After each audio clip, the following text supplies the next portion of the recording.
अस्सलाम वालेकुम, welcome to my YouTube channel smart learning. Class first year की unit number 10 एक पोइम है the world is too much with us. तो इसकी मुकम्मल उर्दू ट्रांसलेशन आज की इस वीडियो में हम करेंगे। इसके जो पोइट हैं उनका नाम है जी विलियम वर्ड्सवर्थ। विलियम वर्ड्सवर्थ जिनको पोइट ऑफ नेचर भी कहा जाता है, मतलब कुदरत का शाह, क्योंकि ज़्यादातर इनकी पोइम्स वगैरह या जो वर्क है इसी से रिलेटेड हैं। और एक और जो पोइम इनकी आपने पढ़ी होगी डैफोडिल्स, नाइन्थ क्लास में भी मौजूद है, आबी नरगस। तो वो भी इसी से मुतल्लिक है, नेचर से ही मुतल्लिक है।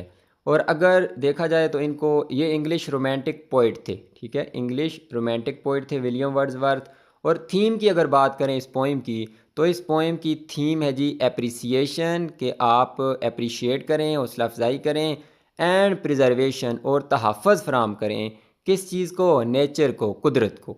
तो ये इसकी थीम है, क्योंकि आपके टेस्ट के अंदर क्वेश्चन आ सकते हैं या पेपर के अंदर भी, जो फर्स्ट ईयर के स्टूडेंट हैं, आपसे थीम पूछी जा सकती है। तो ये थीम है कि आप नेचर को प्रिजर्व करें और अप्रिशिएट करें।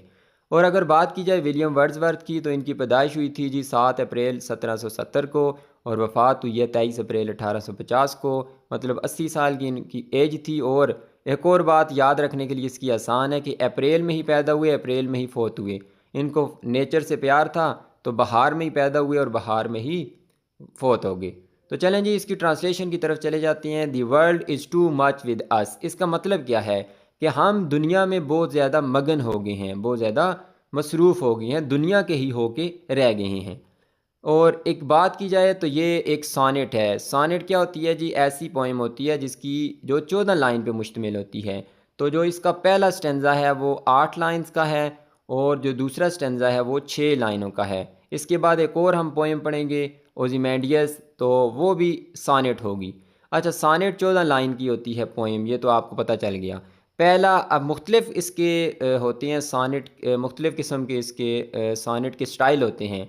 तो ये जो स्टाइल है जिसमें पहली 8 लाइनें होती हैं और दूसरी 6 लाइनें, इसको पेट्रार्कन स्टाइल कहते हैं या इटालियन सोनेट कहते हैं, ठीक है। तो ये भी आपने याद रख लेना है। और पहली जो 8 लाइंस होती हैं उनको ऑक्टेव कहते हैं, और जो अगली 6 लाइनें होती हैं उनको सेस्टेड कहते हैं। ये भी आपने जहन में रख लेना है। तो चलें जी इसकी ट्रांसलेशन देख लेते हैं। The world is too much with अस। जो इंसान हैं या जो हम हैं, हम दुनिया के कामों में या जो मादी ज़िंदगी है, मटीरियलिस्टिक लाइफ है, उसमें बहुत ज़्यादा मगन हो गए हैं। लेट एंड सून, पास्ट में और आगे फ्यूचर में। मतलब अभी भी हम इसमें मगन हैं, और माजी में भी मगन थे, और मुस्तकबिल में भी मगन रहेंगे। इसके साथ मैं आपको पहले पढ़ने से ये बता दूं कि इस पोइम के अंदर जो पोइट है वो कंप्लेंट कर रहा है, शिकायत कर रहा है, ठीक है। किस चीज़ की शिकायत कर रहा है? कि people are so absorbed in the materialistic world, कि लोग इतने ज़्यादा डूब गए हैं इस मादी दुनिया में। ये जो हमें दुनिया नज़र आ रही है, पैसा, माल दौलत, ऐश व इशरत, इस चीज़ के साथ इतने मगन हो गए हैं that they have completely lost their connection with nature, कि उन्होंने अपना मुकम्मल तौर पे राब्ता तोड़ दिया है कुदरत के साथ। मतलब उनका अब नेचर के साथ कोई ताल्लुक़ ही नहीं है। हर तरफ देखें तो अर्बनाइजेशन हो रही है, लोग दरख्तों को काट के वहाँ पे सोसाइटीज़ बना रहे हैं, और इसके अलावा दरियाओं के रुख मोड़ के वहाँ पे होटल्स बना रहे हैं, या और जो भी नेचर है उसको डिस्ट्रॉय करके इस मादी जो दुनिया है उसको अचीव कर रहे हैं। तो ये उसकी शिकायत है शायर की। तो अब आपको सही तरह से समझ आएगी इस पोइम की। चलें इसको आप देख लेते हैं। ये लाइन थी कि लोग जो है वो दुनिया की कामों में बहुत ज़्यादा मगन हो गए हैं, मुस्तकबिल में भी और माजी में भी। गेटिंग एंड स्पेंडिंग, गेट मतलब कमाना, और स्पेंड खर्च करना, मालो दौलत कमाने में और उसको खर्च करने में।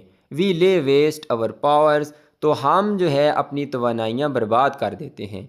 पावर्स क्या हैं? अल्लाह पाक ने हमें आंखें दी हैं, कान दिया है, दिल दिया है। तो ये जो हमारी पावर्स हैं इनका इस्तेमाल करके हम इस नेचर को देखें, नेचर को महसूस करें। लेकिन ये तमाम तर जो हमारी तवानाइयाँ हैं हमने इनको बर्बाद कर दिया है। किस चीज़ में? सिर्फ पैसा कमाने में और पैसा खर्च करने में। होना क्या चाहिए था? हम निकल जाएं, नेचर को महसूस करें, उसको एंजॉय करें, लेकिन हमने अपनी तवानाइयाँ सिर्फ पैसा कमाने और ख़र्च करने में लगा दी हैं। Little we see in nature that is ours, हम जो है वो बहुत ही कम देखते हैं इस कुदरत को जो हमारी अपनी है। ये जो कुदरत हमारी अल्लाह पाक ने हमारे लिए बनाई है, हम इसे बहुत कम देखते या महसूस करते हैं।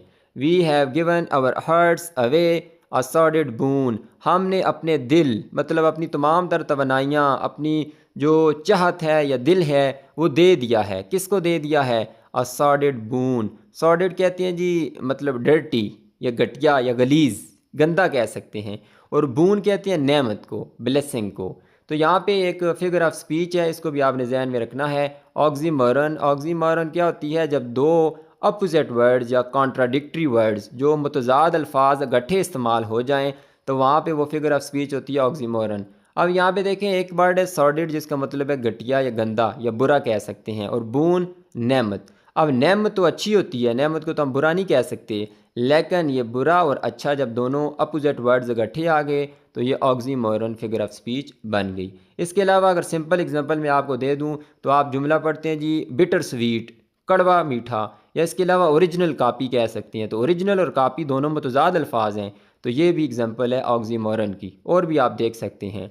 अब जो नेमत है वो क्या है? यहाँ पे पैसा कमाना, माल और दौलत कमानी। लेकिन उस नेमत को उसने कहा है कि ये जो नेमत है पैसा कमाने की, ये बड़ी गंदी नेमत है। क्यों? क्योंकि जब इसके अंदर इंसान चला जाता है तो दुनिया और दीन दोनों को भूल जाता है, नेचर को भी। यहाँ तो नेचर की बात हो रही है, लेकिन मैं वैसे जनरल बात कर रहा हूँ कि जब पैसे की दौड़ में आप लग जाएंगे, लालच में लग जाएंगे, तो दुनिया और दीन दोनों को भूल जाएंगे। तो यहाँ ये कहना चाह रहा है कि इंसान इस नेमत के पीछे लगा हुआ है, जो कि एक गलीज़ नेमत है पैसा कमाना, और इसने अपने जो दिल हैं वो छोड़ दिए हैं, अब नेचर की तरफ तो ध्यान ही नहीं देता।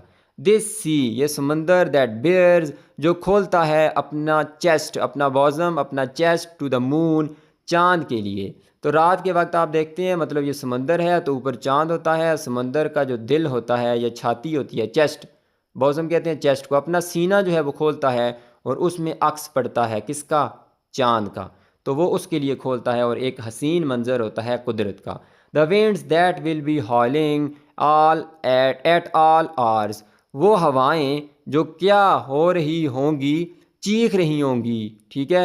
या वल्स की जो आवाज़ होती है, हॉल कहते हैं जी ऊंची आवाज़ लगाना, चीखना। तो जब हवाएं चलती हैं सारा सारा वक्त, तो उनकी एक खौफनाक आवाज़ होती है। तो हवाएं जो है वो क्या कर रही होंगी? सारा सारा वक्त हॉल कर रही होंगी, ऊंची ऊंची आवाज़ में चीख रही होंगी। And are up gathered now, और अब वो क्या हो गई हैं जी? इकट्ठी हो गई हैं। कैसे? लाइक स्लीपिंग फ्लावर्स, एक मुरझाए हुए, एक मुर्दा फूल की तरह। यहाँ पे देखें तो एक सिमिली का इस्तेमाल किया गया है, तशबीह का इस्तेमाल किया गया है, फिगर ऑफ स्पीच है। और किस किस चीज़ को कंपेयर किया गया? हवाओं को कंपेयर किया गया फ्लावर के साथ, और दरमियान में क्वालिटी क्या है जी? स्लीपिंग। नेक्स्ट है जी फॉर दिस, इसके लिए, फॉर एवरीथिंग, और हर चीज़ के लिए। We are out of tune, मतलब हम कुदरत की हर एक चीज़ के लिए आउट ऑफ ट्यून हो गए हैं, बेसुरे हो गए हैं। बेसुरे होने से मुराद कि बेअहंग हो गए हैं, कुदरत के साथ हमारा कोई ताल्लुक ही, कोई रब्त ही नहीं रहा, हम उस धुन से बाहर आ गए हैं। तो मतलब कि कुदरत की हर एक चीज़ के लिए हम बेअहंग हो गए हैं। तो ये पहला स्टेंजा था जी 8 लाइनों का, जिसके अंदर ये शिकायत कर रहा है शायर कि हम किस तरह से दुनियावी चीज़ों में मगन हो गए हैं और कुदरत को भूल गए हैं। नेक्स्ट स्टेंजा जी, जिसको हम सेस्टेट कहेंगे, 6 लाइनों की ये स्टेंजा है। इट मूव्स अस नॉट, ये हमें मुतासर नहीं करता। ग्रेट गॉड, ए खुदा। तो ये ग्रेट गॉड मतलब एक खुदा को पुकारा जा रहा है, और ये भी एक फिगर ऑफ स्पीच है। यहाँ पे मैंने लिखी नहीं है, ये फिगर ऑफ स्पीच है एपोस्ट्रॉफी। एपोस्ट्रॉफी क्या होती है? जब हम किसी और बंदे को जहाँ मौजूद ना हो, मतलब कि यहाँ पे पोइम के अंदर उसका जिक्र नहीं है लेकिन उसको मुखातब किया जाए, तो वो फिगर ऑफ स्पीच होती है एपोस्ट्रॉफी।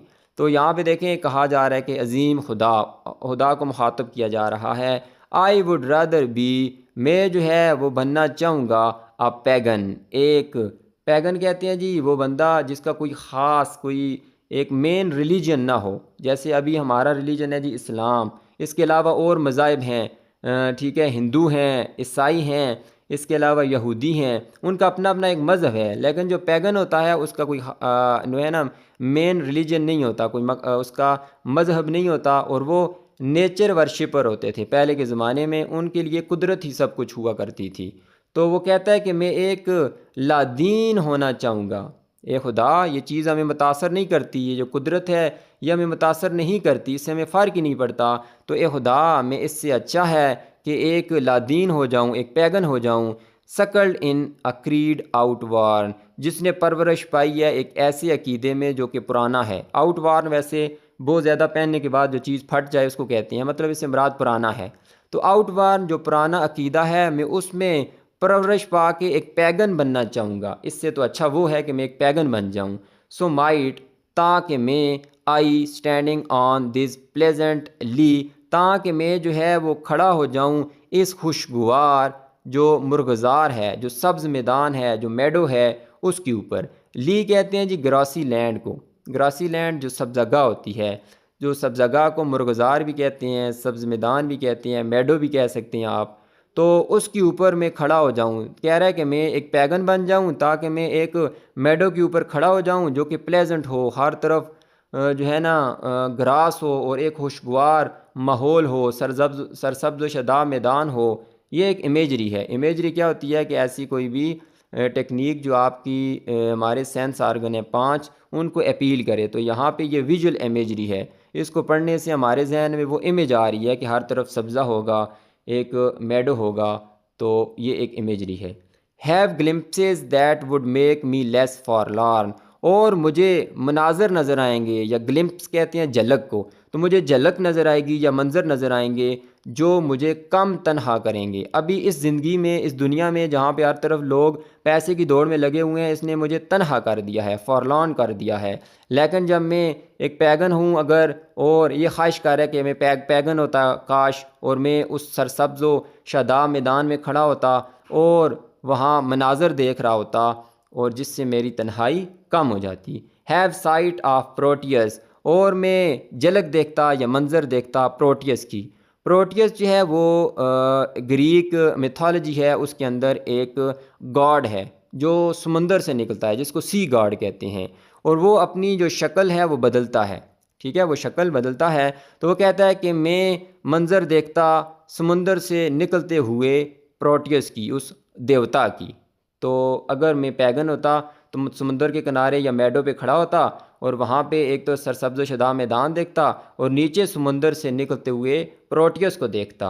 आर हेयर, या सुनता ओल्ड ट्राइटन। ट्राइटन भी इसी तरह का एक गॉड है, ठीक है, समुद्री देवता है, डेमी गॉड जिसको हम कह सकते हैं, जिसका निचला हिस्सा जो है ना डॉल्फिन या मछली जैसा है। निचला हिस्सा मछली जैसा है और पानी से वो ऊपर निकलता है, और उसके मुंह में कॉन्च शेल का ट्विस्टेड, मतलब इस तरह सीपी जो होती है उसका इस तरह ट्विस्टेड कह सकते हैं। सही तरह से पिक्चर तो नहीं बनी, आप सर्च कर सकते हैं।